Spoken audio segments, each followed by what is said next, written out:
Can you don't do the filing now, Brian?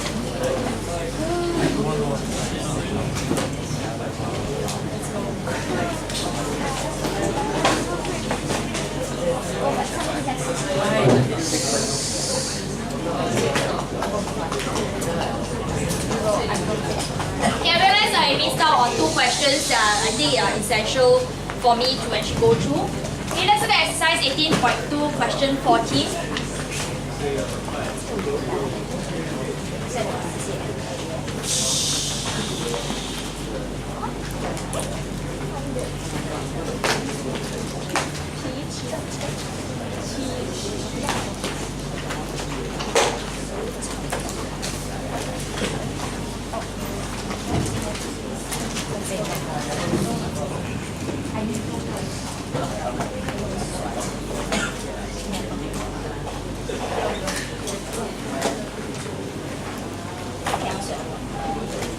Okay, in this question we are given that the integral of some function, they did not give you what function is it, okay, that from 0 to 3, okay, it is actually equal to the same, to the value, if I were to integrate that value from 3 to 8, and then after that both of it gives me the value of 12. Okay, so in part 1, we want to find out the value of these integrals, or rather part 1 to 3.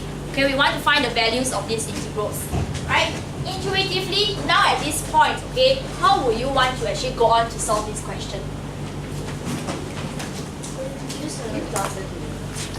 Intuitively, yes, what would you suggest? Plus some functions, some integrals together, is it? Okay, maybe. Alright, any other possibilities? The general formula. Huh? Use the what? General formula. What is the general formula?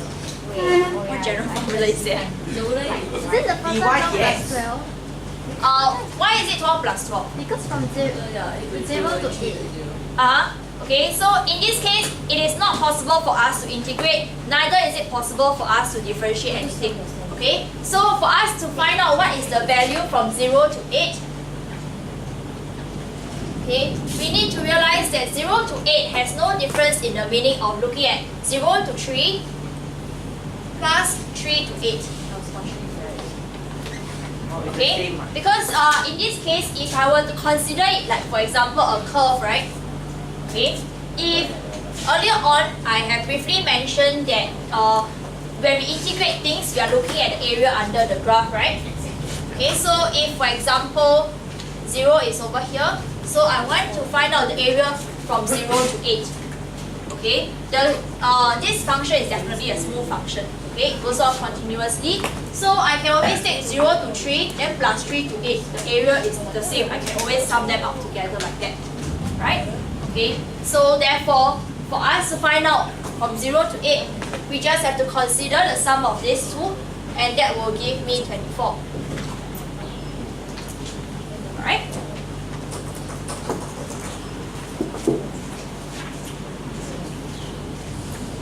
Any questions? Brian, yeah, are you okay?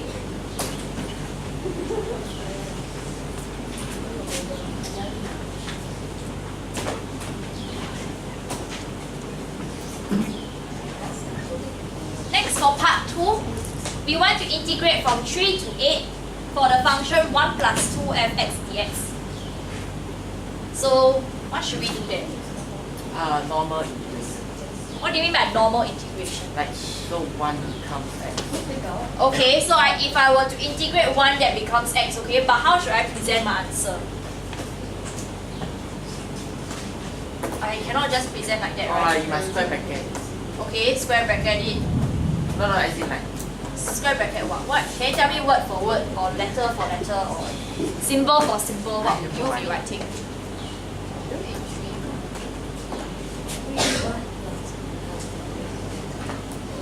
So you separate it out, right? Separate it out. What do you mean by separate it out? You integrate 1, then you take out the 2, then integrate. So how to present it?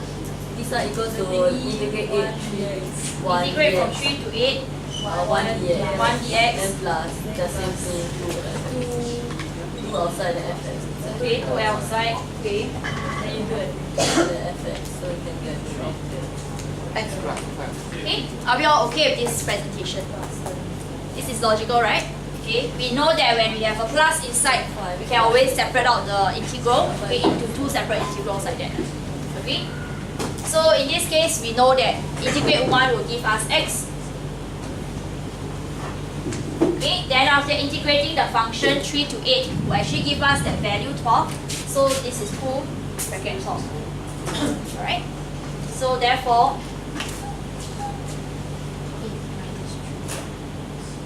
this will give us 8 minus 3 plus 24. And that will give us what? 29. 29. Okay? Or 25, yeah.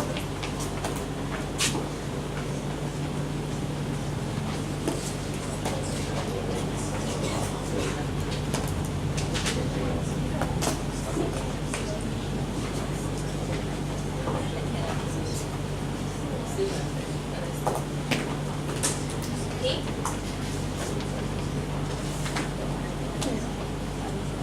Then next in part 3, right, I want to integrate 2fx from 3 to 8. Further, then after that I need to add 1 to it. So what will my answer be? Take out the 2.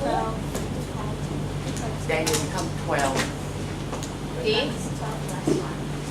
So 24 plus 1. So answer 25, right? Part 2 is higher than part 2.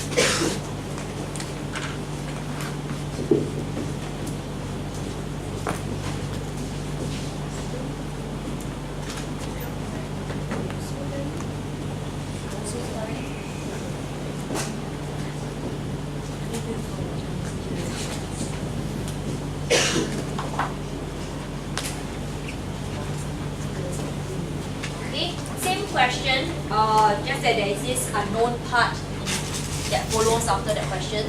Okay, it also says that find also the value of m for which the integral from 3 to 8 for fx minus mx with respect to x, okay, is equals to 0. Right? How should we go about tackling this question? Okay, separate it out. Let me write it properly. So that means 3 to 8 fx dx minus away 3 8 mx dx. By the way, please don't make those kind of presentation pitfalls. Okay, your dx remember to write, and then if plus c is necessary, write down your plus c as well. Okay, otherwise you'll be penalized for presentation. Right? I know you all do realize that the penalization table only exists in civil, right? So O level don't have. O level don't have. So what? How do they penalize them? Just call from your mark. Yes, so they just code. Okay. So they just deduct directly from the question one. Okay. I don't know how they deduct lah. Right? But that penalization table doesn't exist in O level, right? You all saw O level paper from a 10-year series. There's no such table front, right? So they could just directly penalize from that question itself. Okay, so moving on from here, how do we continue? Differentiate. Differentiate? Integrate. Integrate what? MX one. mx. Okay, so this one, what do I get first? This is 12, right? Okay, so this one integrating, you will get mx squared over 2.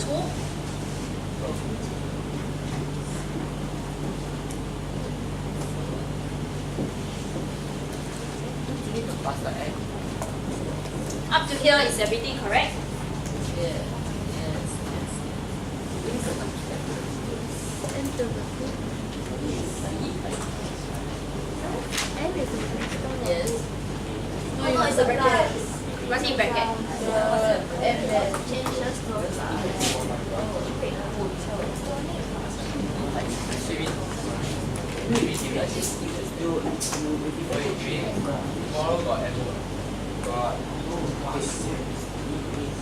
Not that you went for a previous one, right?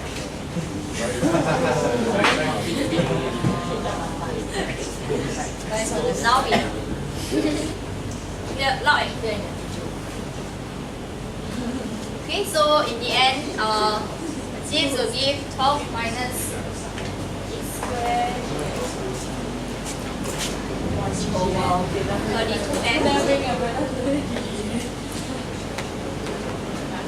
32n.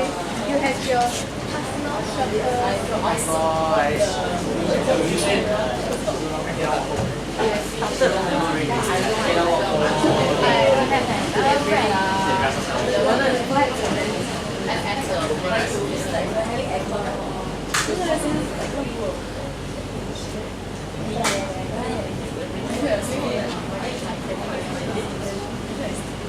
we get 24/55.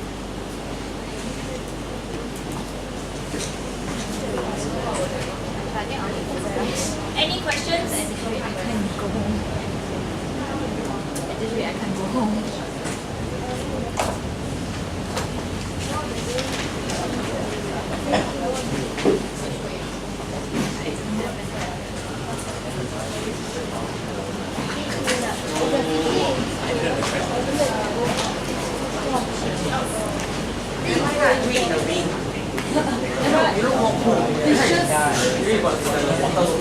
Guys, it's just rain.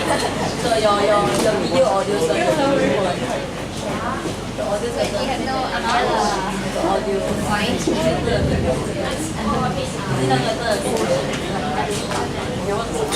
had never had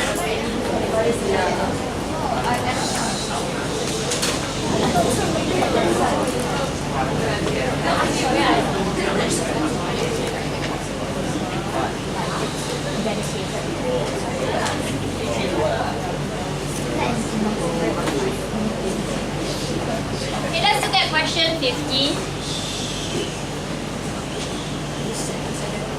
Okay, in this question itself, we are given the two integrals. Okay, there's no specific value given, but they are given as a constant a and b. Okay, in part 1 and part 2, okay, part 1 we're given integrate -3 to -1 for the function fx. And then in part 2 itself, we want to integrate from -1 to -3 for the function 2fx dx. Okay, at this point over here, alright, what do you observe about the two definite integrals that were given over here in the question itself? It's not given. Huh? It's not given, okay, fine. But what about the lower and upper boundaries? You can find from minus. Okay, you can find from taking a difference, yes, but then the second one is what do we say about the lower boundary and upper boundary? The upper boundary. The upper boundary should be bigger, lower boundary should be smaller, right? Okay, so which one of this in part 1 and part 2, which one falls in that rule that we had? The first one, right? So second one, we will most likely have a problem, isn't it? Okay, so before we tackle this question, I just want to cover one concept. this time. Yeah, You can just put a negative in front, right? you want to teach? I just want to say, you can give me the chance to do my job, okay, or I'll be running out. What's the problem? Okay. Go, I know you very smart lah. Okay, let's just look at maybe from 2 to 3. Okay, so if I want to integrate x from 2 to 3, okay, which is as per our rule, we know that it will give us x squared over 2 and then 2 to 3, right?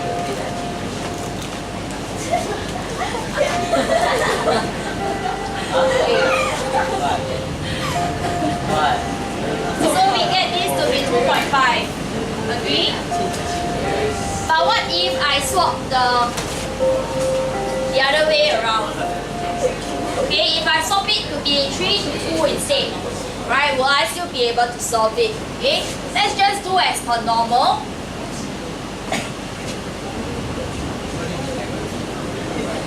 So we definitely see that my answer will be similar, okay, but there's a negative. Alright? So what we can conclude over here is that, okay, as per what Eureka has already reviewed, okay, if I am given a function and to integrate from a to b, okay, I can reverse the so-called upper and lower boundaries by including a negative sign. Move it. Okay? Sorry? No, I cannot have it modulus. Where your modulus come from? I do not want it to forever be positive, okay? That is not the idea that we're seeking over here. We cannot say that integrals will always be positive. That is idea of area, but that integrals are not always talking about area. Okay? So later when we go into kinematic sense, different understanding already. Okay, so in this case, right, this is the understanding that we can get from this example over here. So in order to do this question,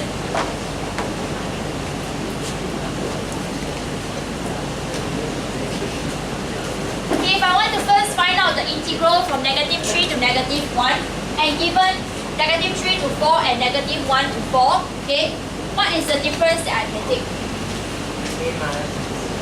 I can take, sorry, a minus b, right? Because if I were to consider -3 to 4, and then I minus away -1 to 4,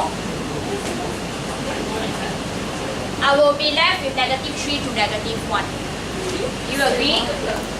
If you look at your number line, -3 to 4, -1 is over here.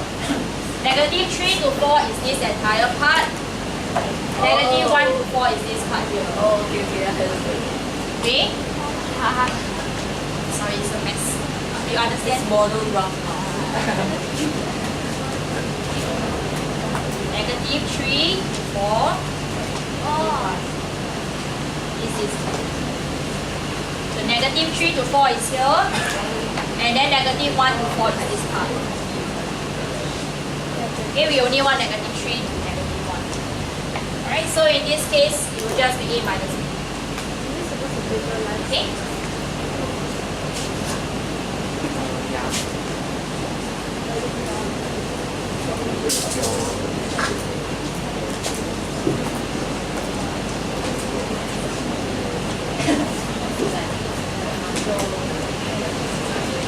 So to find out part 2's answer, we want to integrate from -1 to -3. Okay, so let's just fix it around to be from -3 to -1 instead. Okay, and in this case, we already have the answer to the integral -3 to -1. So in this case, we have -2 and then a minus b.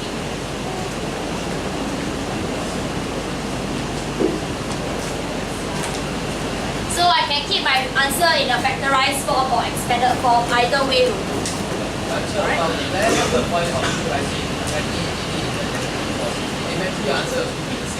Sorry, writing it in what?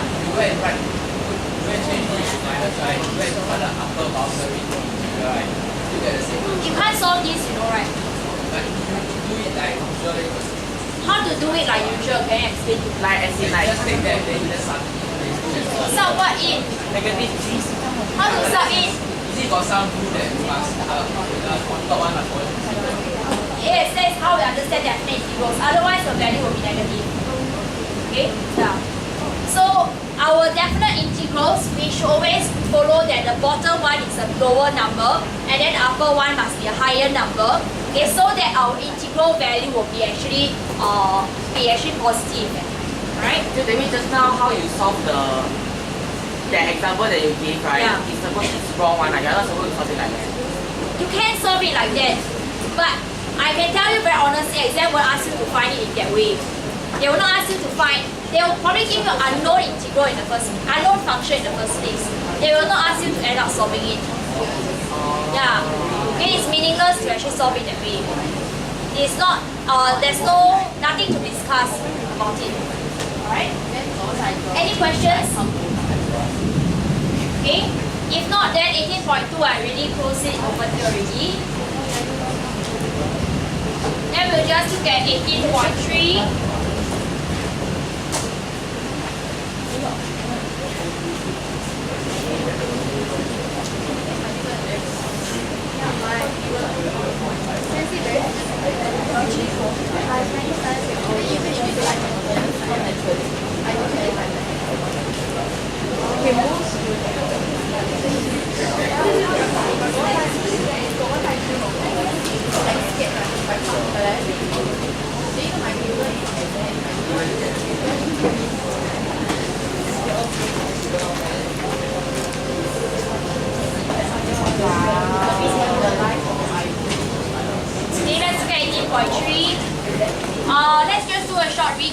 I want to differentiate sine x, what do I get? Cosine x. Cosine x. Still negative. Okay, differentiate cosine x, what do I get? Negative sine Negative sine x, x. right? And then differentiate tangent x will give you Cotangent. cotangent. Secant. Oh, cosecant. No. What is it? Pick out the secant square x, right? What's the problem? Okay, so when we do integration, alright, we will also look at the opposite. Okay, so in integration, we are not going to look at integration of tangent. Alright, so integrating, we will only look at sine x, cosine x, and then also secant squares. Okay, how do we integrate sine x? Based on what we already understood. What would the integration of sine x actually be? Negative cosine. It should be negative cosine x because there's this negative sign here. Okay? So therefore, integrating sine x will give you negative cosine x. Integrating cos of m plus c. Okay? And then integrating cosine x will give you Sine x. sine x. And then integrating secant square x will give you Tangent. tangent. Yeah, smart. Very good. I want my pen. What is fine? Okay,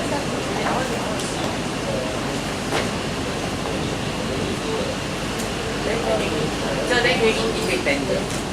Not at this point. Even if you ask me, I also don't remember. try. Okay, let's look at try 13. We want to integrate x plus sine x, so what would the answer be? X square over 2 X square over 2 plus cosine plus negative cosine x is that all? plus c.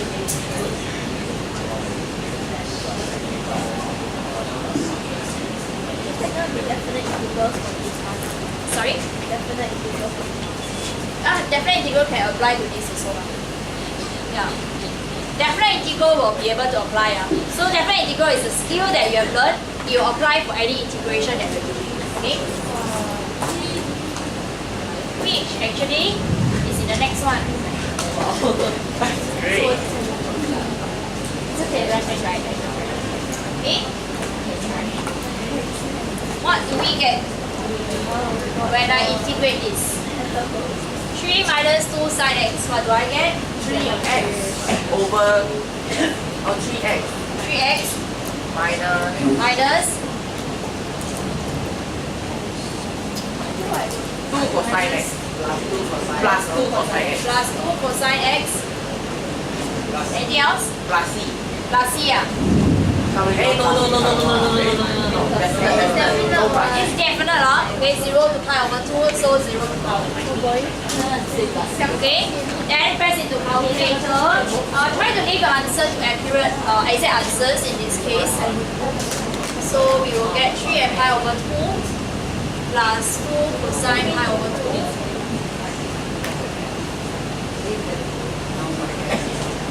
Minus away 0 plus 2.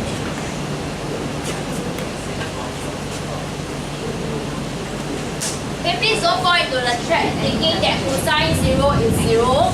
Cosine 0 is equals to what? 1, not 9. 180,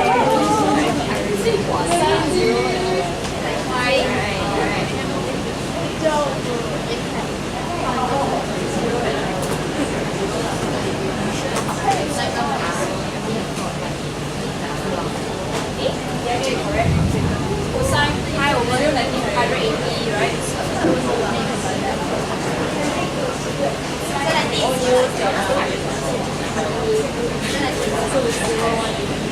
Oh yeah, 90.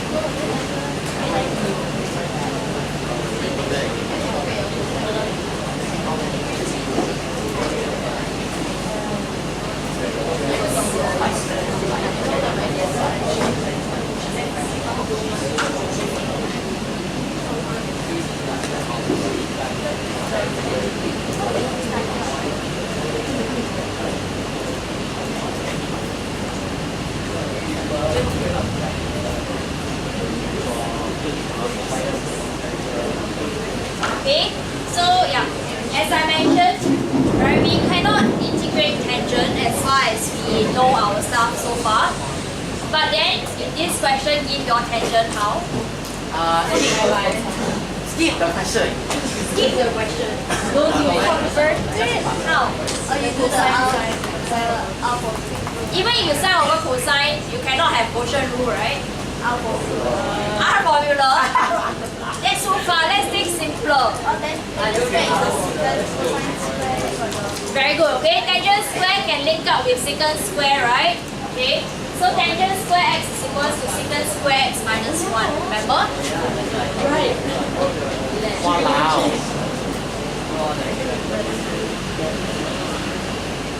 Okay, so please make sure you are familiar with identities. Oh, is it given? Wait, Yes, it's given. yes, sine x doesn't become minus, just minus sine x. Minus sine x. Minus sine x integrate become negative. Sine x integrate become negative cosine x. So negative negative. Okay, then let's continue with this one. Let's simplify it first.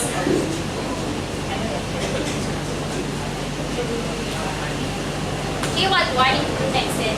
5 tangent. Huh? 5 Oh, tangent 5 tangent. X, then minus 7x minus 7x plus c. plus c. Okay?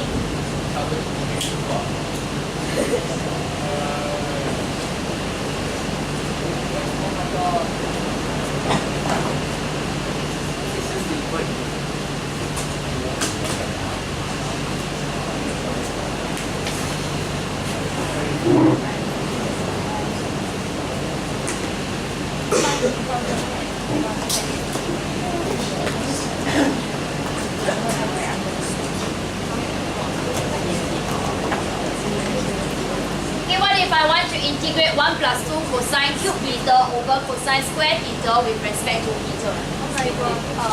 Can you separate it out? Split them out. How do I split that out? So what do I get? 1 over cosine square meter plus 2 cosine meter, right? 1 over cosine square meter is equals to Cosine minus. 1 over cosine square meter is secant square meter. Cosine minus. Cosine Okay. So secant square meter we know that we will get tangent tangent meter plus plus plus cosine. cosine meter plus c, right?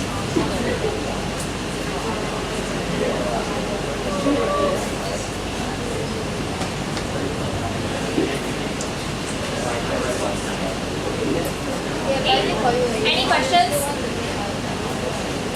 Right, I'll just end off here today. Tomorrow we will continue. Okay.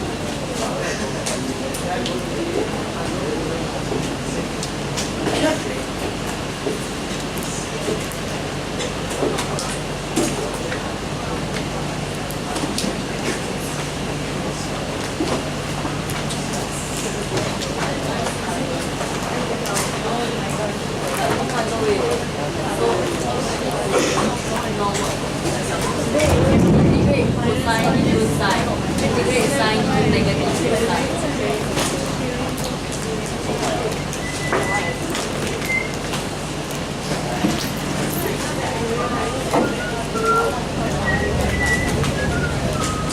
And